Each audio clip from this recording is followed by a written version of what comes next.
Hey guys, okay, so in this week's video, we're going to talk about road widenings with a specific focus on houses or housey sort of projects. So I'll be very clear from the start, I'm not talking about development projects here where you're doing like a subdivision or a high use option like units or dual occupancies or anything like that.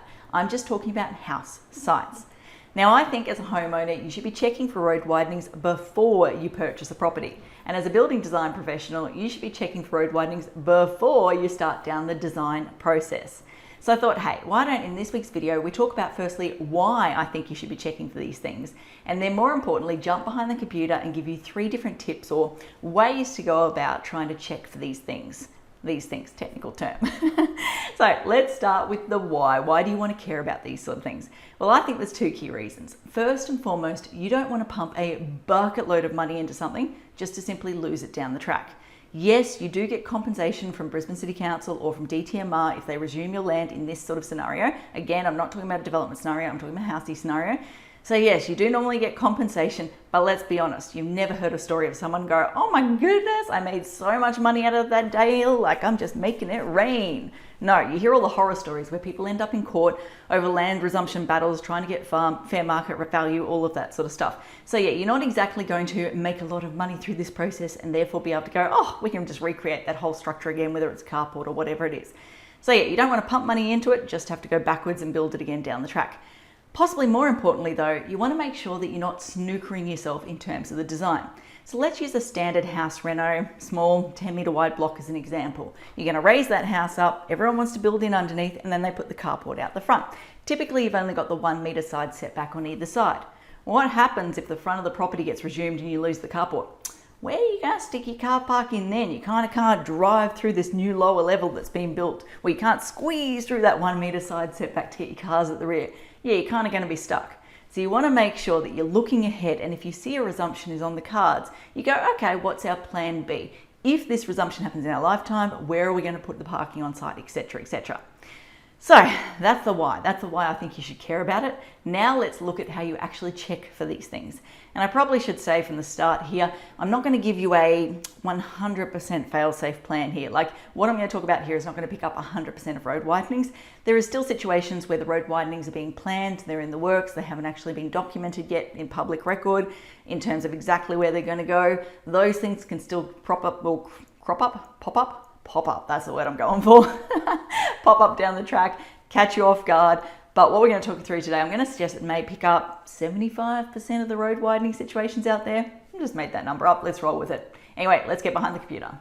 Okay, so with all 3 of the methods that I'm going to talk through today, the aim of the game quite simply is to find evidence of existing road widenings that have been taken.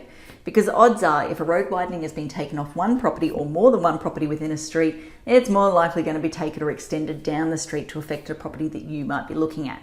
So the first way that I go about trying to identify road widenings is I either walk up and down the street, or as I'm going to show you here, jump into Street View and look at evidence of stepped front boundaries. Now I've brought up a heap of examples here because I want to show you all the different ways that this can present itself. From super duper obvious, like the example I've got open in front of me, to, is that really a road widening? Are you sure about that? So yeah, in this example we've got a nice new modern blockwork fence, and then we've got this massive step, I'm guessing it's like 3 meters wide, and then we've got the older sort of fence along here. That just screams road widening, particularly when you've got a newer development on the side. Now this next example, not quite as obvious, but again, we've got the newer sort of fence here. Doesn't look so new, but if you come back here, you'll see there is newer units behind. So you go, okay, yep, the fence is new, just needs a good clean. And then this big step, and again, continuation of the old sort of fence there.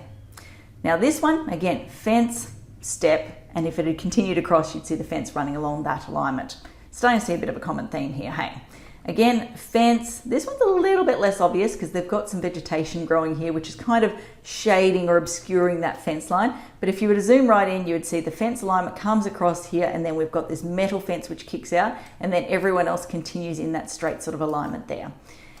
Next example, this one's not quite so obvious. So over here, we've got this blockwork rendered fence comes along here. Now, if you extend that line across, you basically end up where the power pole is. And then obviously you can see this big kick here. Or if you go the other way, you extend this fence across, you end up where the retaining wall is here.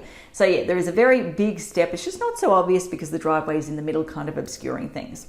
Next example, very similar. You've got, if you extrapolate, so again, retaining walls and fencing across the boundary here, go across, it lines up basically with the top of the blockwork fence, and then you've got this kick, and then it continues along that sort of reduced alignment down there.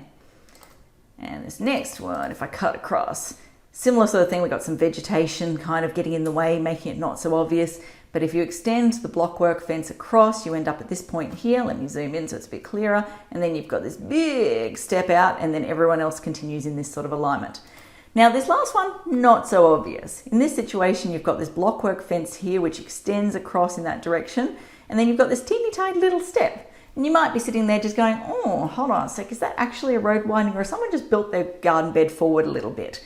We'll get to the next step where I clarify that one, but yeah, for now I'm just going to say it is actually legit a road widening. But if you come across here, again, boundary extends across to that power pole, and it's just a teeny tiny little retaining wall step, like barely visible. So yeah, the point I'm trying to make here is road windings can be extreme as this, like where it's meters in depth, or it can be teeny tiny where it's less than a meter. So you need to keep an eye out for both different scenarios, and you need to account for, again, very obvious stepped fencing, right down to, oh, where's that fencing going? Like I can't quite work it out because you've got all this vegetation and everything. So that's the first way that I go about checking for road windings. The second way is to jump into Brisbane City Council's interactive mapping and look for steps in the boundary alignments. So search for the property, turn off the aerial photo, and then look for stepping, exactly what we've got here. So you've got that step there, step out, step in, etc., etc. Same thing on this side, step, step, step. Now, probably should clarify here, your mind's probably going to go, but why is there different steps? Like you've got a consistent alignment there, then you've got a bigger step there. And hold on a sec, we've got a smaller step there and then a bigger step there. Why is that? Over time, council and DTMR do sometimes change, it's rare, but they do sometimes change the plans for these areas. So at one stage they might go, hey, we need a road widening because we're going to widen the footpath and put a big footpath, get my words out, and trees there. We're also going to whack a bike lane in. We're going to do all this fancy sort of stuff. And then as the city's needs evolve, they might go, oh, actually, we don't need the bikes going down there. We want them to go a different direction. So let's take the bike path out. So this one here could have been taken in a scenario where they needed more stuff. And then by the time they got to this development, they're like, oh, don't really need that so much anymore. Or vice versa. They could have started with this one here and then gone, actually, we want to stick a bike lane in, or we want to stick something else in. Let's make it a little bit bigger. So let's work through our examples. Now, I have lined them up to match the Street View examples just to prove a point and show that it is actually road widenings going on here. I haven't started with that first childcare one because that'll come up in the third methodology. So looking at this example, like we said, steps going on left, right, and center. Same thing here, but in this scenario, it's only on one side of the street. Again, we've got multiple steps going on, different sort of not gradients, different depths, let's just say. Again, massive step there, lots of little steps going on. And then we got a big step, and then we got lots. Oh, this is the example I meant where I was like, is that actually a road widening? I legit looked at it and went, I don't know, I better go check. Pulled up the interactive mapping, looked in and went, yeah, okay, there is a teeny tiny step there. And again, it's repeated down here further. And if we were to pan down the street, you'd see it repeated again. So yeah, what you're doing here is looking for all those little itty bitty steps, all the bigger steps within the front boundary alignment in interactive mapping. And then the final one we go to, this one here. So when I brought up into interactive mapping, I'm like, this was the first example. This was so obvious. Like you couldn't have had a more obvious road widening requirement, but the boundary's all straight. What am I missing? So the third thing you need to do is go to Development Eye and have a look to see if there's any applications in the street which have shown a road widening being taken or having discussions about road windings. So sure enough, I brought up this property and there is the road resumption line and the nice little note saying road resumption. So in this scenario, I think that childcare must be super duper fresh and they haven't finished the construction process. Therefore, they haven't registered the new title or the new survey plan. But when they do that, whether it's in a month's time or whatever, they're actually going to see that front boundary stepped in to reflect what we were seeing in Street View. So yeah, in summary, 3 different ways that you go about checking for road windings. First, walk up and down the street / look through Street View. Second, go to interactive mapping. And third, go to Development Eye and look for signs of road windings being taken in the street already, which then you can use to make an educated decision as to whether there are other resumptions going to happen on your property down the track. I think that covers off everything I want to talk about today. As I always like to say, until next time, thanks for watching. For all you red tape lovers out there, I have one thing to say. Well, no, actually, I've got 3.